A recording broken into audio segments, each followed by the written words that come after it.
सभी को नमस्कार। मैं हूं गौरीशंकर। हिंदी की क्लास में आप सभी का स्वागत करता हूं। पिछले 2 वीडियो में हमने पढ़ा था अलंकार का सामान्य अर्थ, और अलंकार मुख्य रूप से 2 प्रकार के बताए थे, जो है शब्दालंकार और अर्थालंकार। शब्दालंकार में हमने पढ़ा अनुप्रास, जहाँ जिसका वे पंक्ति वर्णों की आवर्ती बार बार होती है, वहाँ अनुप्रास अलंकार होता है। उसके बाद में हमने पढ़ा यमक अलंकार, जिस काव्य पंक्ति में कोई शब्द आता है, एक जैसे शब्द कई बार आते हैं और प्रत्येक बार उसका अर्थ अलग अलग होता है, वहाँ यमक अलंकार था। उसके बाद में हमने पढ़ा श्लेष अलंकार, जिस काव्य पंक्ति में कोई शब्द एक बार आता है लेकिन उसके अर्थ अनेक होते हैं, वहाँ श्लेष अलंकार होता है। उसके बाद में हमने पढ़ा अर्थालंकार। अर्थालंकार में हमने पढ़ा उपमा अलंकार। उपमा जिसमें किसी एक की तुलना की जाए किसी से, या किसी से समानता बताई जाए, वहाँ उपमा अलंकार होता है। उसके बाद में हमने पढ़ा रूपक अलंकार, जिसमें एक वस्तु को दूसरी वस्तु का रूप दे दिया जाता है, वहाँ रूपक अलंकार होता है। उसके बाद में हमने पढ़ा उत्प्रेक्षा अलंकार, जिसमें हमने बात की कि मानो मनु जानो जनू जैसे शब्द आए, वहाँ उत्प्रेक्षा अलंकार होता है। आज हम पढ़ने जा रहे हैं उदाहरण अलंकार। आगे की कड़ी में है उदाहरण अलंकार। उदाहरण अलंकार, उसकी परिभाषा क्या है?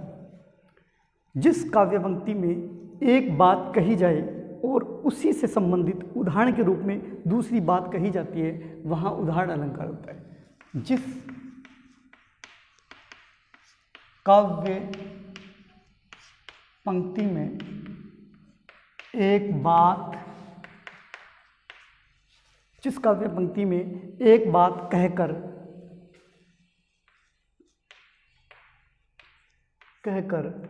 उसके उदाहरण के रूप में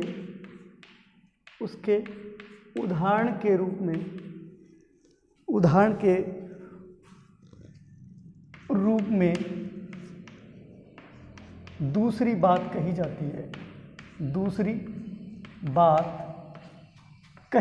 है,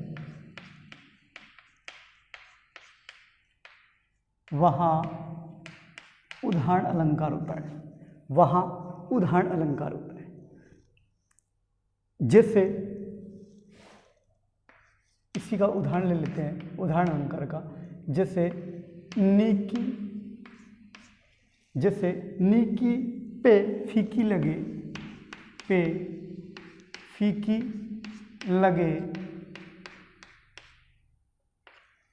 नीकी पे फीकी लगे, बिन अवसर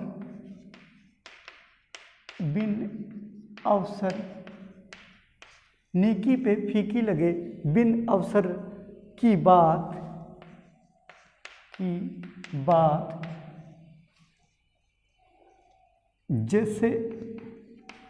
जैसे बरनत युद्ध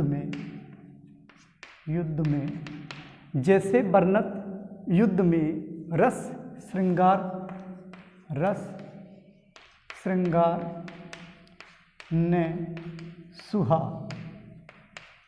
देखिए, उदाहरण अलंकार जिस काव्य पंक्ति में एक बात कहकर उसके उदाहरण के रूप में दूसरी बात कही जाती है, वहाँ उदाहरण अलंकार होता है। यानी एक बात कही जाए और उसी से संबंधित दूसरी बात कही जाए उदाहरण के रूप में, वहाँ उदाहरण अलंकार होता है। जैसे इस पद में बताया गया है कि अच्छी बात कभी बिना अवसर के भी फीका लगना बताया। यानी कभी कभी अच्छी बात भी बिना अवसर के फीकी लग जाती है। जैसे युद्ध के अंदर हम श्रृंगार रस की बातें करें तो अच्छी नहीं लगती, क्योंकि युद्ध है वो वीर रस से संबंधित होता है, इसलिए वहाँ युद्ध में श्रृंगार रस की बातें अच्छी नहीं लगती। समझ गए होंगे। एक उदाहरण और ले लेते हैं, सबे सहायक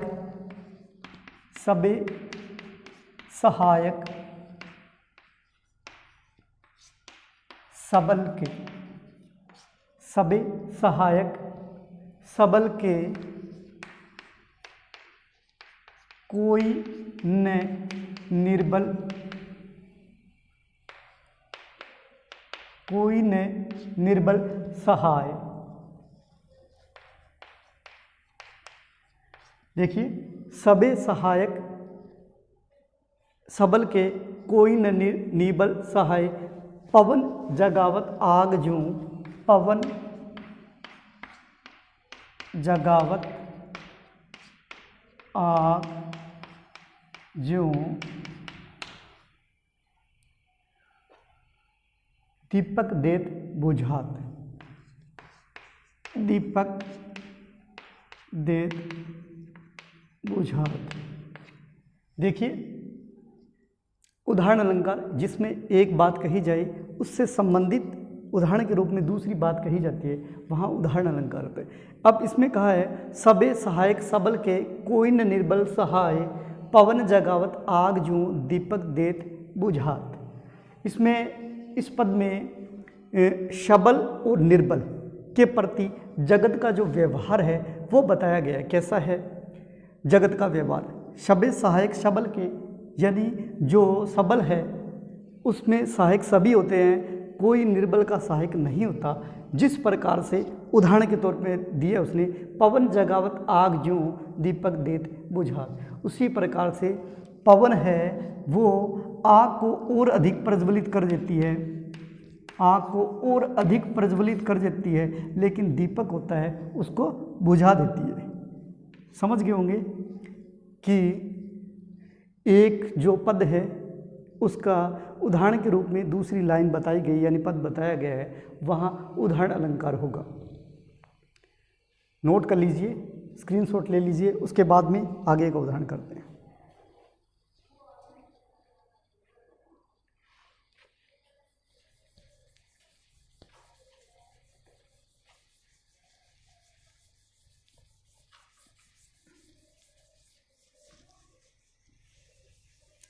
इसके बाद का अलंकार है विरोधाभास अलंकार।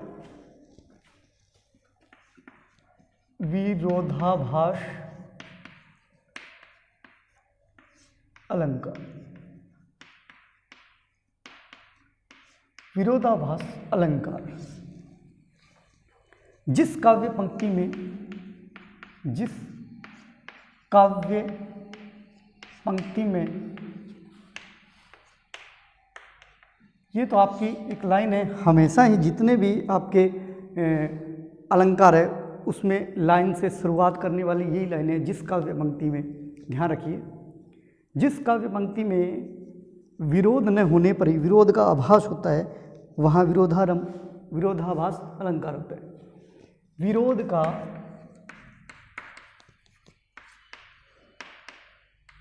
का आभास न होने पर भी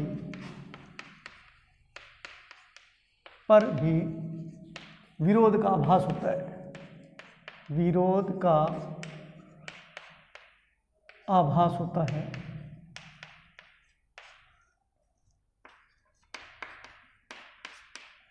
वहाँ विरोधाभास अलंकार होता है।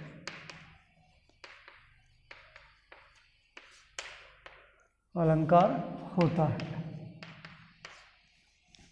देखिए इसमें क्या था, जिस काव्य पंक्ति में विरोध न होने पर भी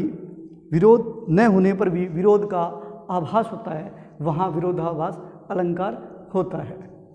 इसमें हम उदाहरण तौर पर ले लेते हैं तंत्री नाद कवित रस, तंत्री नाद कवित रस, सरस राग, तंत्री नाद कवित रस, सरस राग, रतिरंग,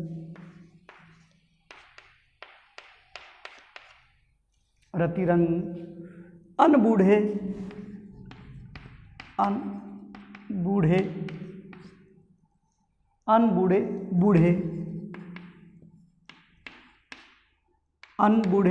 बूढ़े,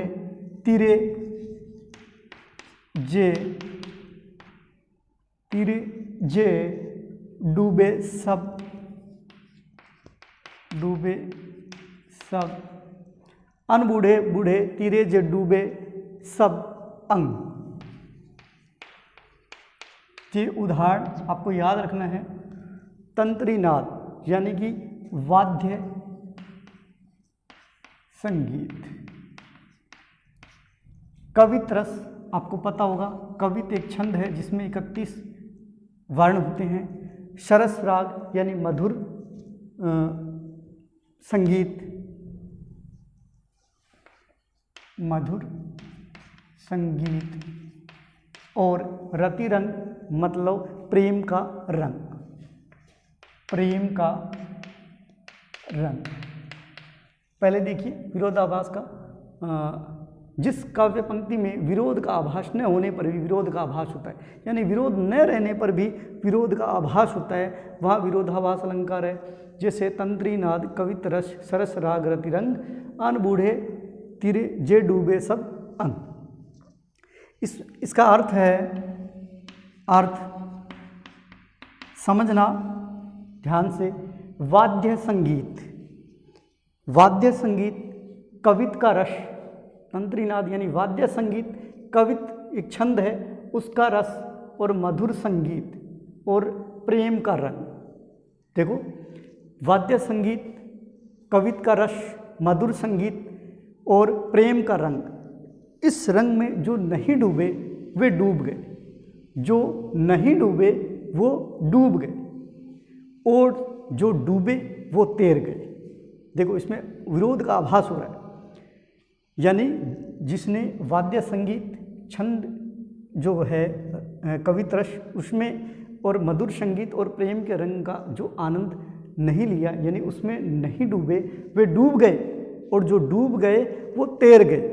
यहाँ विरोध प्रतीत हो रहा है, परंतु वास्तविक अर्थ ये है कि जिन्होंने वाद्य संगीत, कवित जो रस है, छंद है, कवित छंद है, उसका रस नहीं लिया, मधुर संगीत है उनका रस नहीं लिया, आनंद नहीं लिया, यानी जिन्होंने इन सभी में गहराई में बैठकर आनंद लिया हो उसका जीवन तो सफल हो गया, और जिसने इन सभी में गहराई में गोता नहीं लगाया उनका जीवन निष्फल हो गया।